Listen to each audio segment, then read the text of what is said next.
Thank you, Mr. President. Thank you, Attorney General Bondi, for your leadership, Deputy Attorney General, and the rest of our interagency partners. Mr. President, the following is what happens when you let good cops be cops, and I just want to highlight that before I get into Northern Virginia. This year alone, under President Trump's administration, we've had over 4,000 child victims identified and found. That's a 33% increase from the same time period last year. 33% increase.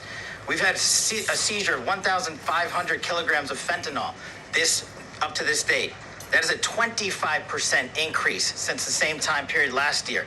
And just to put it in perspective, 1,500 kilograms of fentanyl is enough to kill 115 million Americans. 115 million Americans. Cops are getting after it. The FBI has arrested 19,000 people this year alone. Thanks to President Trump's administrations, that's double than where we were this time last year. And we have also arrested 1,600 people who have committed violent acts against children. 270 of them are human traffickers of children. Mr. President, this is what happens when you have great leadership at the Attorney General with Pam Bondi. Your administration's priority of protecting the homeland and protecting American citizens and protecting our children, and the murder rates are plummeting.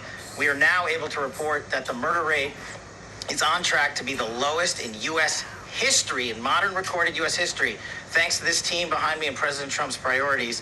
And how do we do it? And what are we going to bring to D.C.? What we did in Northern Virginia, thanks to Terry Cole and Governor Youngkin and the team, we stood up a task force out in my Northern Virginia field office, and we said, let's let good cops be cops. Let's get them the intelligence and what they need, and let's get the red tape out of their way, and let's get DOJ partnered up with us to bring great prosecutions. And that's exactly what we did. In 1 month, we arrested 545 violent felons.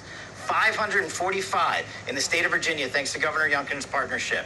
And that simplicity in law enforcement is what's coming to Washington, D.C. When you let good cops be cops, when you give them the intel they need, when you work with our Homeland Security Task Force, when you work with Terry and Gaddy and I go way back to Miami, these guys are great leaders of the respective departments and law enforcement capacities. And when you have the DOJ and President Trump driving behind this mission, we are going to clean up Washington, D.C., and we're going to do it the right way, the lawful way, and we're going to make sure Washington, D.C. is safe again. Thank you, Mr. President. Thank you, Attorney General. Thank you very much. Thank you, Kash.